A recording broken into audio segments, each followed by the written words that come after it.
two, three. Take me out to the ball game. Take me out to the crowd. Buy me some peanuts and Cracker Jack. I don't care if I ever get back. Oh, it's root for the Cubbies. If they don't win, it's a shame. For it's 1, 2, 3 strikes, you're out at the old ball game. This is the Monday Morning Quarterback on the 15th of July, 2019. Beaming to you from WBRN Radio and on the Boston Red Network. This is Boston Red in the Jerry Pippin Memorial Broadcast Booth.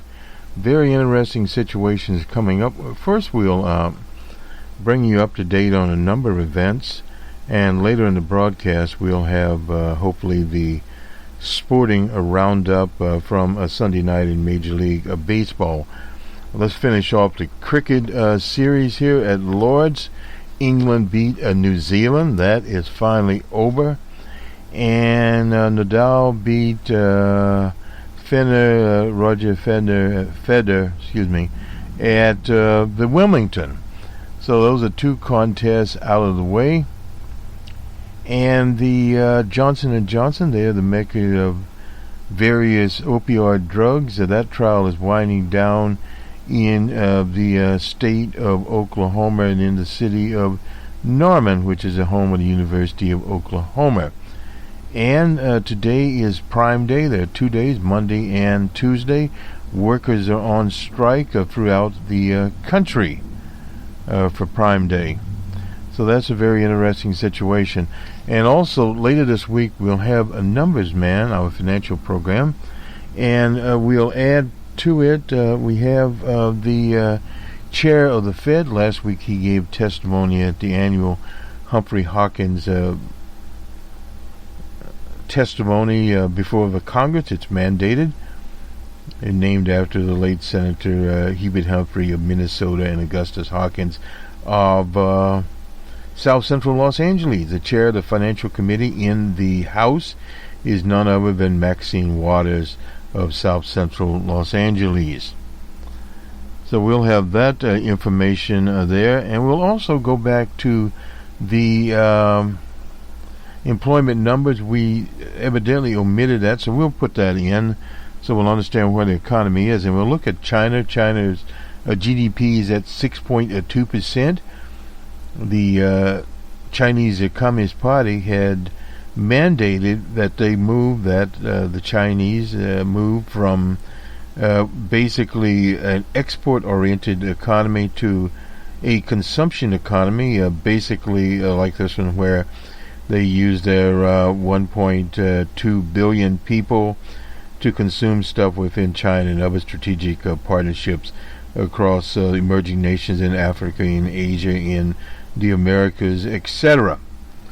So we'll look at that and see how that is working out. And we'll also take a look at the banking system, where it is in the U.S. Under quantitative easing, in better shape relative to the European banking system, which did not have the stress tests as severe. I don't know, we use the word severe stress test, but it's vigorous. Vigorous is the correct word to use.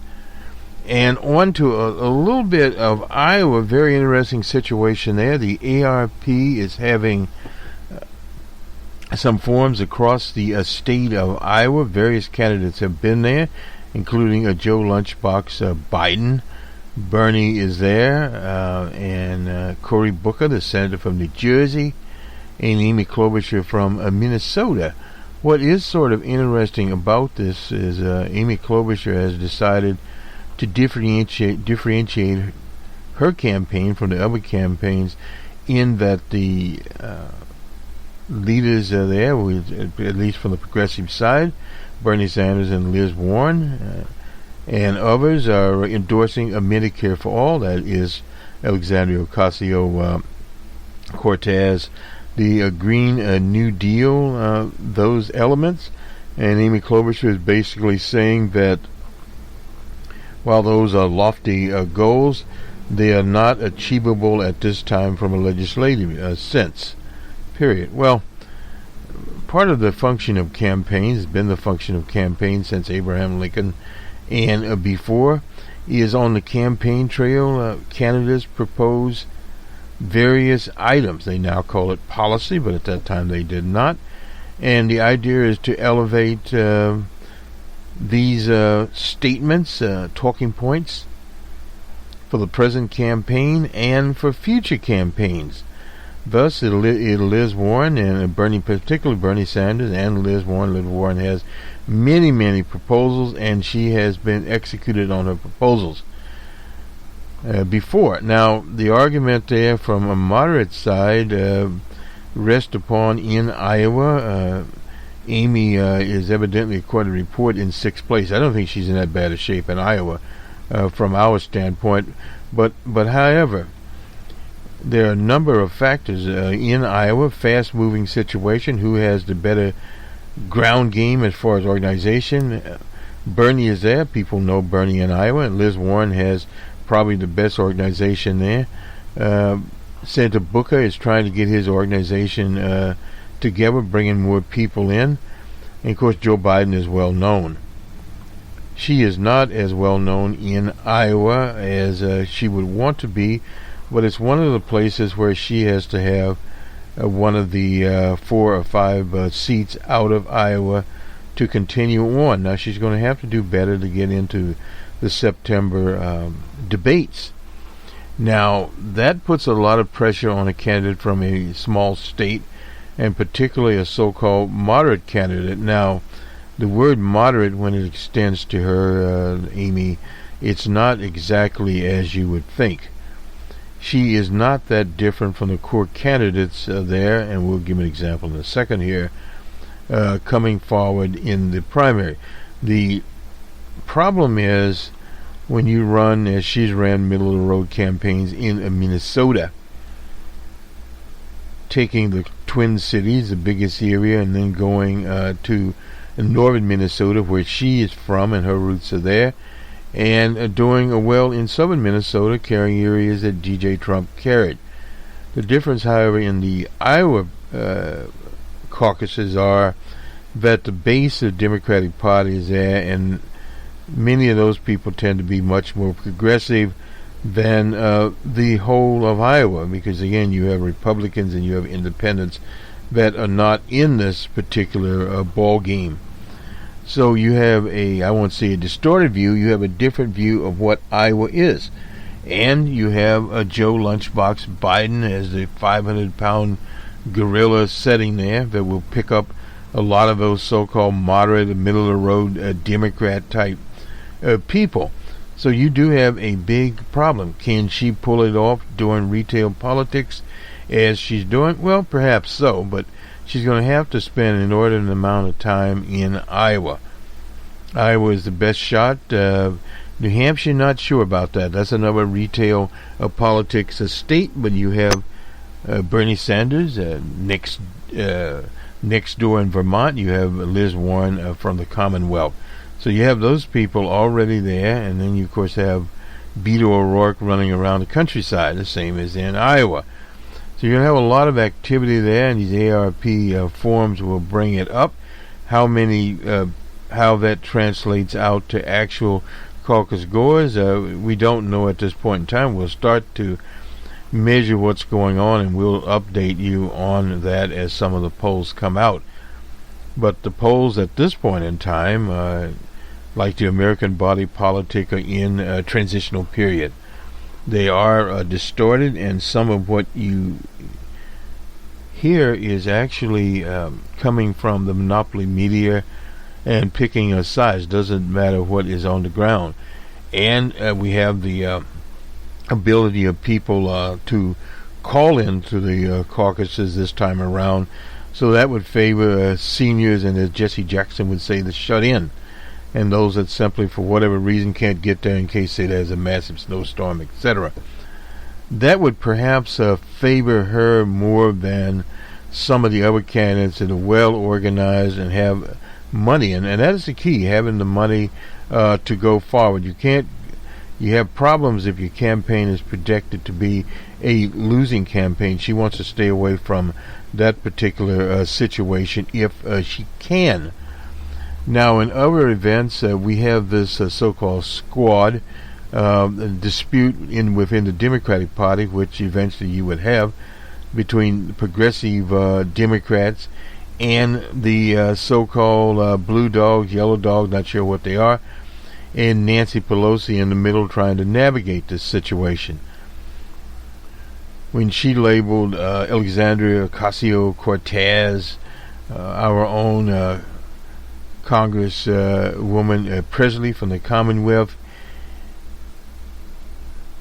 and Ms. Tlaib out of Detroit, Michigan, as a one, and Ilhan Omar out of Minnesota, as basically rattle-rousers that didn't have as much support in the House when they passed the border bill. Now, the border bill was extraordinary. No one wanted to vote against the border bill. That's not a true measure of what's actually going on. But now, DJ Trump himself entered the situation, labeling the four young women as basically rattle-rousers, and they should go back to the S-hole countries. He didn't call it that this time around, but that's where they came from. Now, during the Vietnam War, I recall that there were flags on every car for a period of time until those flags came down, little plastic flags on antennas of cars, and bumper stickers saying America, love it or leave it. That's effectively what he is echoing there, love it or leave it. Well, when you say love it, what are you talking about? Are you talking about being a patriot, which these four women are? Or are you talking about being someone that's pandering to a group of racists? Like the young man that sentenced today, or being sentenced today in Charlottesville, North Carolina, for running over and killing, injuring 30-something people, killing Hebehiah. That is a situation that speaks of mounds. But the point we're making here, most of the candidates have denounced that. Amy Klobuchar made a strong denunciation of the racism within it there, the xenophobia there, and no doubt about the sexism involved there, and pointing out these four women of color. Now, here's where the big lie appears there. You can tell a big lie. Congressman Presley was born in Cincinnati in the state of Ohio. Alexandria Ocasio-Cortez was born in the Bronx, 12 miles away from where DJ Trump was born. Raisha Tlaib was born in Detroit, Michigan. And the one born out of the country, a nationalized citizen now, is Ms. Omar Ilhan Omar. But to be in the House of Representatives, you must be a citizen of the United States. That has to be pointed out by everyone. So you have that situation there shaping up this contest. The point to be made that this contest, and Trump has nationalized it, this situation that Nancy Pelosi brought up, and it backfired. Anytime you try to divide up the party, and that's not of Nancy's making, the so-called moderate yellow dog, blue dog Democrats have been trying to run that course line. But it really doesn't matter now. DJ Trump is basically saying that, look, these women are part of the Democratic Party, so if they go left or they go right, the Democratic Party goes right. So in other words, they're all in the same boat.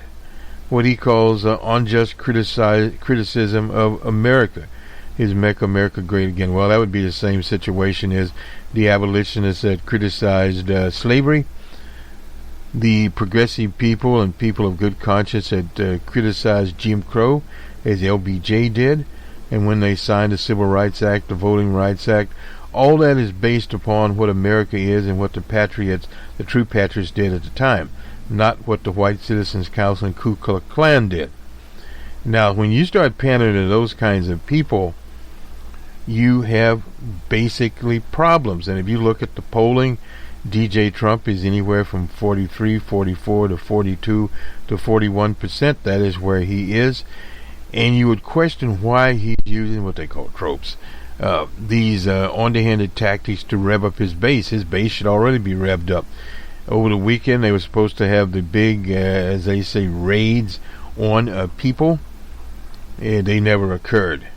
Now, they had some raids, but the problem is with the ICE raids, we bring this up, the ICE raids are just that. They can knock on doors and ask the person to open it. But if they don't have a warrant, which most times they just have an administrative order, now that is not an order there. It has to be an order from a court.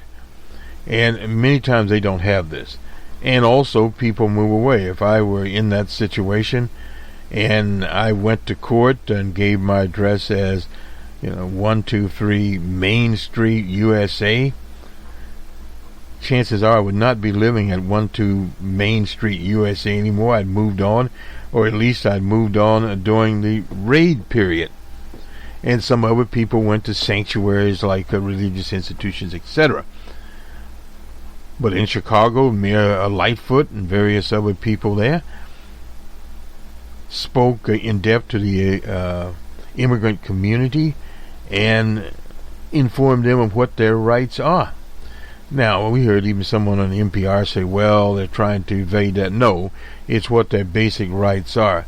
Their rights not to answer the door unless they have a warrant, and not to speak unless they have an attorney. That is there, a representative out of Harlem that took the place of the legendary congressman that was took the place of Adam Clayton Powell.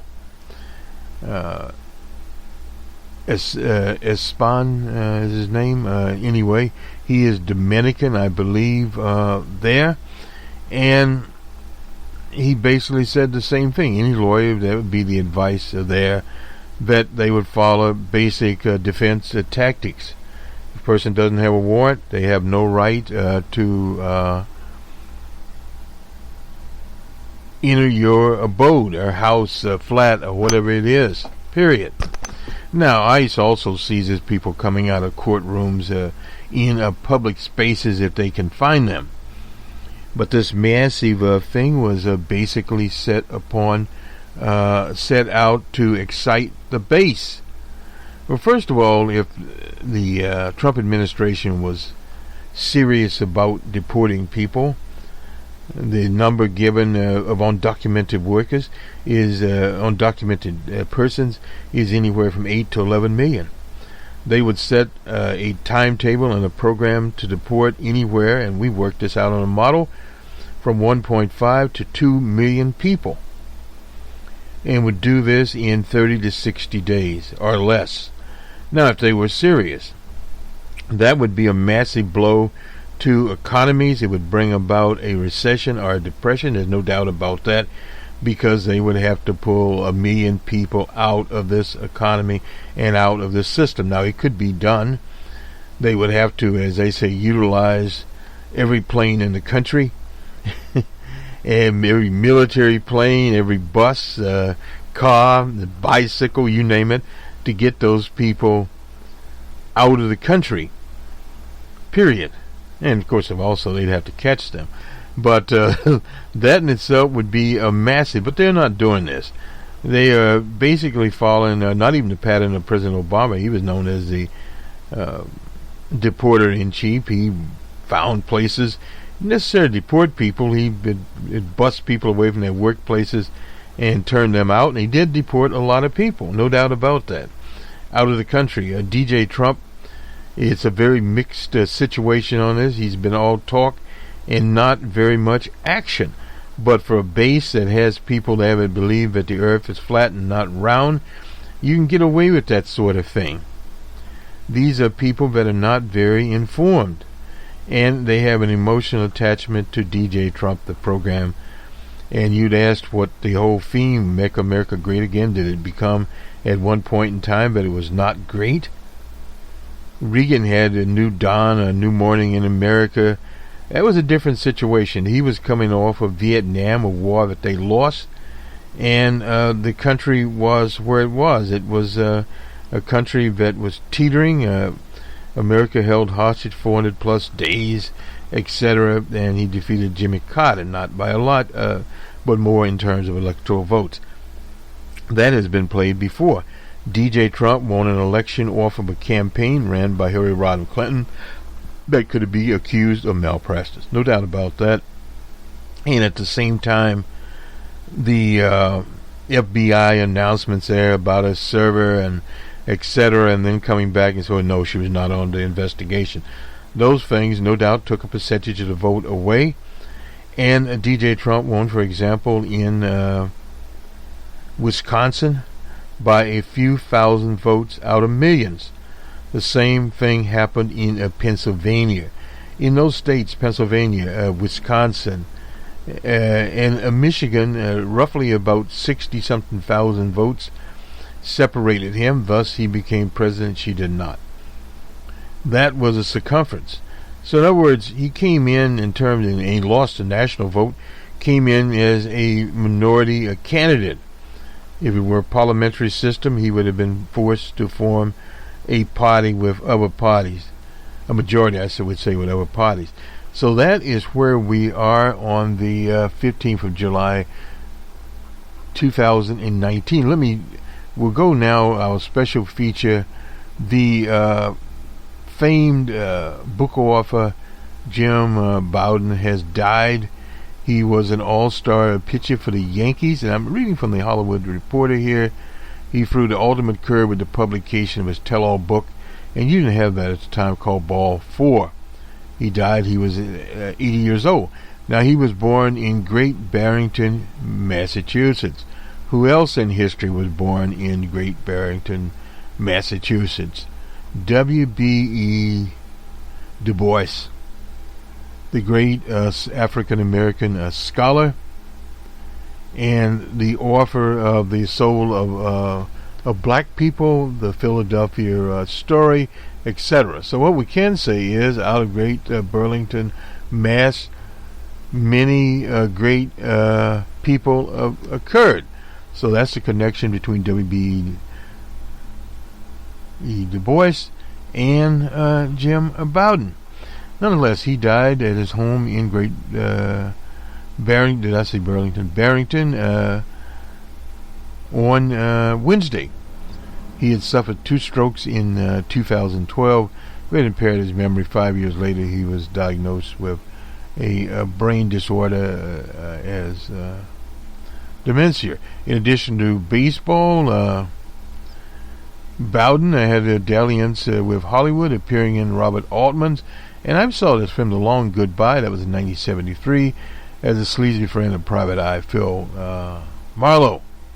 Elliot Gould was Phil Marlowe, and there was also a sitcom, remember, an adaptation of Ball 4 that lasted for 5 episodes in 1976. Bowden was nearing the end of his major league career when the sports writer Leonard Schechter convinced him to start a series-long diary of life on in the big leagues. That was in 1969 while pitching for the expansion Seattle Pilots and the Houston Astros. He began the process of chronicling conversations he had and scenes he had witnessed. Excerpts were initially released in a Look magazine, long since gone, generating a fierce reaction from players, management, and other sports writers who vilified him and Schechter for rendering an honest account of behavior that went on beyond the baseball diamond. By detailing at the time amphetamines, nothing new there, alcohol, sexual exploits there, Balfour represented the first attempt to pull back the curtain of the sleazy on the sleazy side of professional sports. We had much of it. Bowie Kuhn, who was the commissioner at the time, rebuffed Bowden and demanded that he renounce the book as fiction. He refused. Dick Young, remember old Dick Young, was a racist, a Hall of Fame baseball columnist. He was with the New York Daily News, called Bowden a social leper for naming names and breaking the code of silence rampant in the sports media at the time. When Ball 4 was first released, that was in the summer of 1970, it quickly sold 200,000 copies in hardback. You can't sell 200,000 copies today in hardback, and generated some glowing reviews that praise the author, providing insight into the physical and mental toils of professional athletes' experience. The Pulitzer Prize winner, David Haberstand, termed the book a breakthrough in iconicism. Here was the unconventional guy, pointed out that the gods had the gall to do ungodly things. He appeared on his night show in 1977. Johnny Carson was there and told Johnny that the superstar at the time, Mickey Mantle, still did not speak to him because of some of the sensations comments in the book. Probably the most conversational thing I said is that one time Mickey Mantle came up to bat, hit a home run with a hangover. Well, a lot of those old Babe Ruth was always hungover. He came in the dugout, and we said, "How did you do it, Mick?" He said, "I hit the middle of the ball." I put it there because I thought it was a tribute to what a great player he was, and also point out that ball players don't come back to hotels and have milk and cookies after the game is over. He and Gould first met in the anti-war rally. That was good for him, in New York, and played pickup baseball together. In the middle of the night, he got a call from the actor, who was always making the long goodbye. Bowden recalled the conversation. That was in 2009 in Robert Altman's book, The Oral Biography. It's Elliot. I'm here in California. We're on the phone with Bob Altman. Stacy Keach, who would have played it, got sick and can't play the role. I told Bob, "You're perfect, a guy who killed his wife and runs to Mexico, so throw a toothbrush in and come out here." That was basically what he said. I flew out there and he gave me a script. Altman said, "Don't worry about the script. The situation is that you and Marlowe are old friends. You haven't seen him in a while. Talk about what guys talk about, and at some point in the conversation, you have to tell him you need a ride to the border." For the film, the director needed a shot of Bowden lying in a box of ice, nude. "You need to come down here and take off your clothes." He did that. And 2 days later, we had a wrap party, and there were drinks. There were coasters all around, and guess what was printed on the coaster? A picture of him in the ice.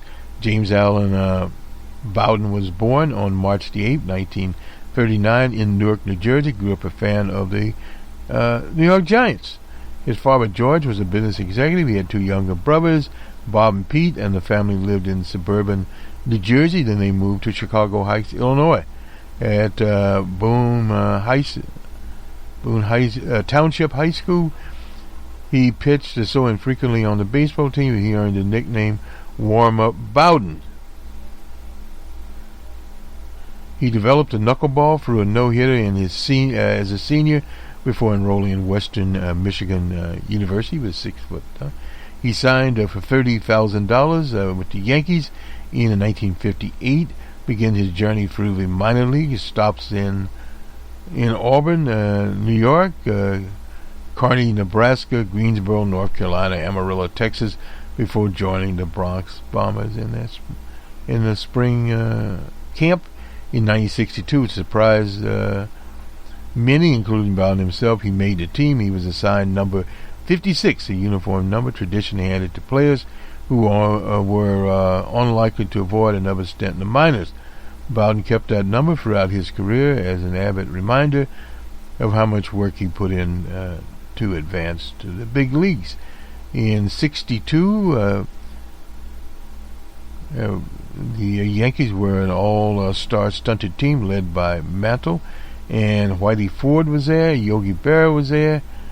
In his first major league start, Bowden threw a shutout, and he finished his rookie season 7-7. And then he was married and had a son named Michael, born in 63, Laurie, born in 66, and he adopted somebody by, Joe, a boy from Korea. Laurie was killed in an accident in 97. In 1963, Bowden won 21 games, with an ERA, a very good ERA of 2.53, earned All-Star invitation, started Game 3 of the World Series, losing 1-0 to Don Drysdale, legendary, and the Dodgers. Bowden's competitive drive led to New York Post writer Murray Allen to give him the nickname Bulldog. That name also was given to the pitcher of the Dodgers, who is still with the Dodgers as far as a commentary person.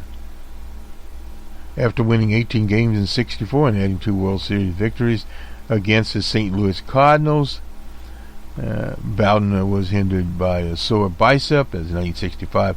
Never regained his form, demoted to minors by the Astros in 1970. He retired from baseball. He spent the next years as a sports anchor for WABC in New York and WCBS in New York. In 77, he decided to give baseball another shot after pitching in Mexico in the lower rung of the minor leagues. His knuckleball came alive. He was signed by Ted Turner in Atlanta at 38. He beat the Giants late in the 78 season before retiring again, this time for good. His lifelong record was 62 and 63.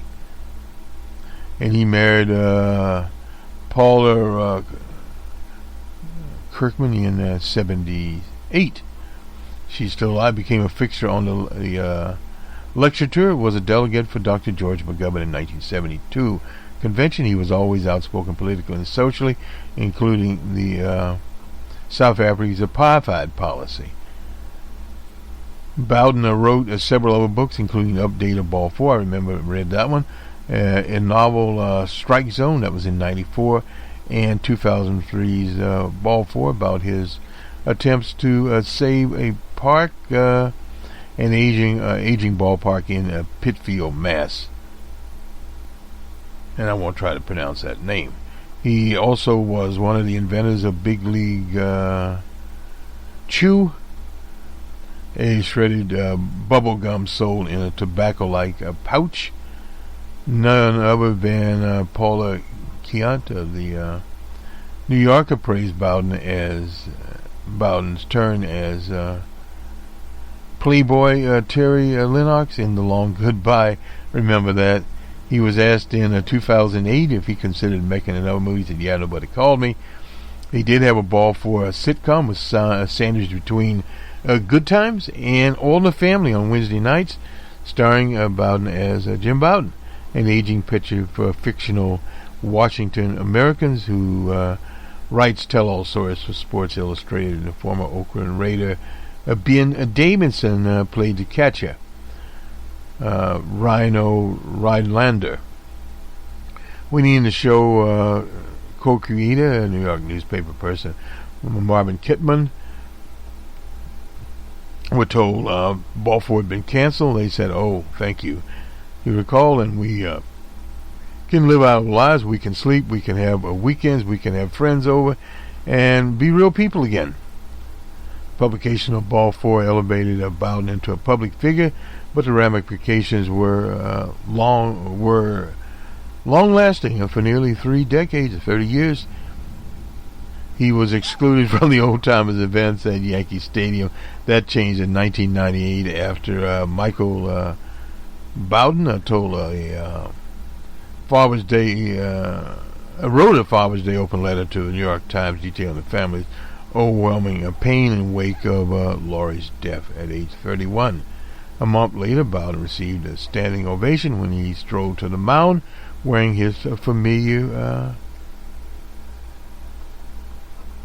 56.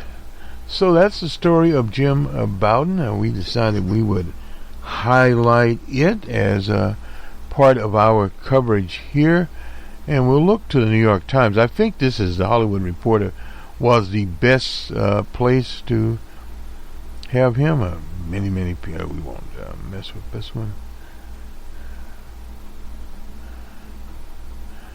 His career, Bowden wrote a Balfour, I'm glad you didn't take it personally, in a few other books. He also started the big league chew gum company with Rob Nelson, a teammate there in the Portland Mavericks. And this is just the Blanchard report where they talked about it, trying to get some things there. But Bowden enjoyed his success with the Bronx Bombers, going 39-20, and we mentioned his ERA. The Yankees won the 1962 World Series. Talking about his rookie year, he went 7-7 with ERA of that of 3.99. A lot of people would like to get that today.